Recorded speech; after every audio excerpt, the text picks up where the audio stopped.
This is the Washington Week Webcast Extra. Hello and welcome. I'm Susan Davis, filling in for Gwen Eiffel. Joining me around the table, Jeff Zeleny of CNN, Gene Cummings of the Wall Street Journal, and Robert Costa of the Washington Post. The first presidential candidates debate is just a month away. And Robert, let's start with some of your reporting on that. What do we know about the debates and what's going on behind the scenes? Well, it's such a contrast on the Republican side compared to 4 years ago when Mitt Romney would have a group of consultants in a conference room or a cabin going through briefing books. With Donald Trump, it's at a golf course, his own course in New Jersey, Bedminster near New York City. And it's piles of food and hamburgers and hot dogs and friends and family, and not really debate prep at all. It's strategy sessions and talking through issues. And his campaign tells me that's who he is. He wants to be authentic. But he also sees that this is political theater more than some kind of wonkish enterprise. Don't we normally know by now who's going to moderate the debates, when they're going to be? I mean, do you know what's fueling the delay here? Well, I think the Commission on Presidential Debates has been reluctant to roll out their moderators until after the summer. It's expected in early September. And the campaigns are still talking to the commission on what exactly they'd like to do in terms of negotiations. Usually the commission would like to select the moderators on its own, and I think that still remains their position based on my reporting. But a lot of the logistics, one thing is that these debates sometimes are 90 minutes long, and these are two candidates who in primary debates have often enjoyed having a bit of a break. Will there be a break? Sometimes there are not any breaks in these presidential debates. These are the kind of things that are being debated. Right. Do they have a podium? Are they sitting down? All those kind of things. Trump has teased that he might not participate in all of the debates in the past. Is his campaign talking differently now? Are they committed to appearing in all three? I think they're moving toward participating. I don't think commitment's the word I would use based on my conversations. I think Trump is always prone to making a last-minute decision, especially if he's irritated or infuriated about something. What I can report is that he has Rudy Giuliani now, who has an increasingly influential role at his side, being his point person with the Commission on Presidential Debates. And those two together, I think, are very similar personalities. So if Trump is unhappy, you could see Giuliani pushing hard, and he's a former prosecutor. Do we know yet who's playing Hillary Clinton in debate prep, if anyone is? Stay tuned to the Washington Post this Sunday. We'll see. All right. Jeff, whenever I talk to voters on the trail, one of the things they say is they're really looking forward to the debates, that they want to see Trump and Clinton on a stage together and how they interact. How is her side of this preparing for these debates? Sure. I mean, this will be the climax of this, very unusual campaign season. We saw during the primaries, the audiences, at least at the very beginning of the debates, were incredibly high because people were curious to see what Donald Trump is going to do and say. I think we'll have that at least for the first debate. The same level of curiosity just to see both of them standing or sitting side by side. Perhaps they'll be on the phone with one another. They seem to be doing phoners a lot on television. But look, I think the Clinton campaign is taking a much more traditional approach to this. One thing I'm told, she's gone back to watch a lot of Donald Trump.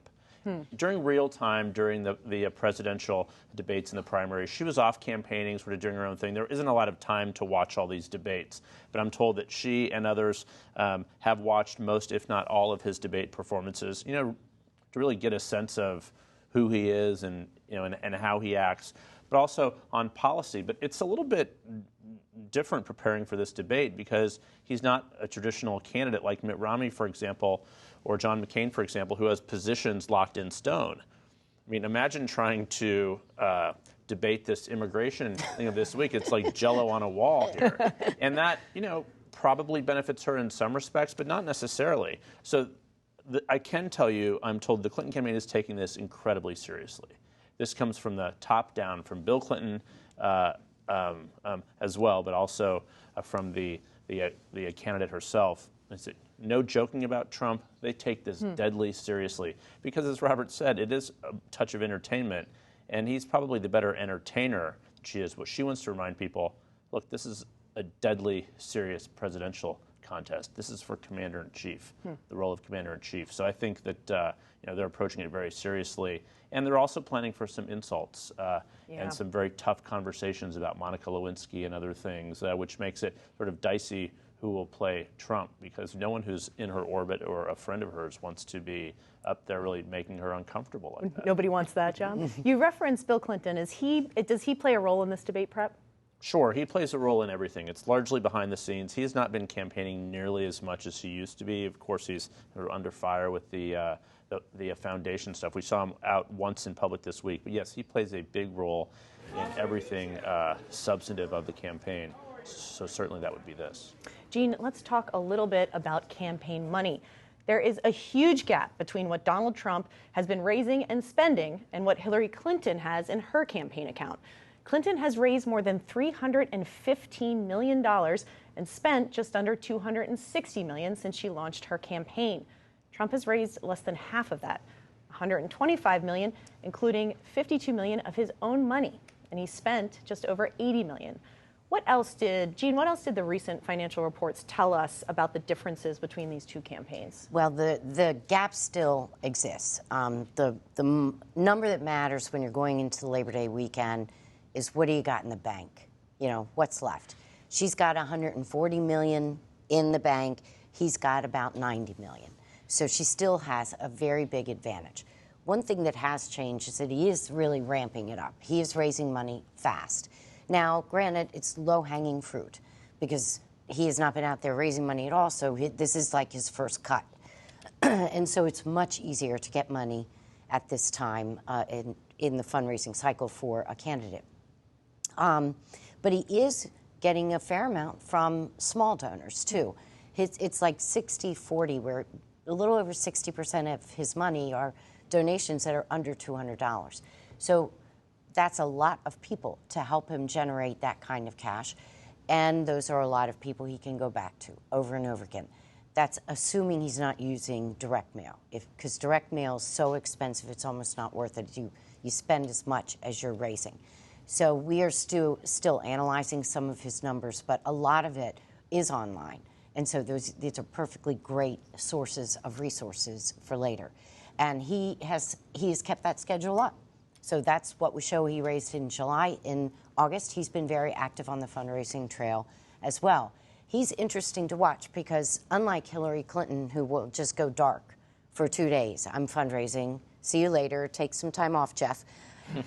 Trump always likes to have an event. And so Robert doesn't get that break. He has to still be out there. And that's why sometimes I think that explains why his travel schedule and appearance locations look odd, because like Mississippi and Texas this week. Right, yeah. Because he's fundraising, but he always wants to go public, have a little public event at the same time. But he's made it this far without raising the traditional amounts of money a presidential candidate would raise. I mean, does his campaign, are they concerned at all? They don't seem to be concerned. They aren't, and they shouldn't be, because he has outsourced so many core pieces of a campaign to the Republican National Committee. So the ground game is not something Donald Trump is even going to try to create. He's told the RNC, that's your job. You go create the ground game. Is that a smart decision? We'll find out if people look back and analyze it and say, is it smart? It was done by John McCain by necessity because he went broke. And so the RNC had to take it over. It sure didn't work for him. We'll see if it works this time. Now the RNC is like better prepared. They knew this was coming their way. And the RNC has more money than the DNC. Yeah. So, you know, this may level out the difference in cash flow. Robert. What's one point to add to Jean's great analysis about the fundraisers. I've heard from a couple Trump sources that Trump himself can't stand the fundraisers, doesn't like the fundraisers, but he's being encouraged by his finance director, Steve Mnuchin, to make sure he goes to a place like Jackson, Mississippi, or Seattle, Washington, or Oregon, and all these different, not really places a nominee would go. And one thing Bannon and Conway are doing as they take over the campaign is taking some of those stops off the schedule, because they know Trump doesn't like it. They don't think it's maybe worth his time. So we'll have to see if he continues the pace he had under the latter days of Paul Manafort when it comes to fundraising. All right. I think we have to leave it there. Thank you all for being here. Stay online all week long and check out the news you need to know on the Washington Week website. That's, of course, at pbs.org/Washington Week. And that's all for this edition on the Washington Week Webcast Extra. I'm Susan Davis. Thanks for tuning in.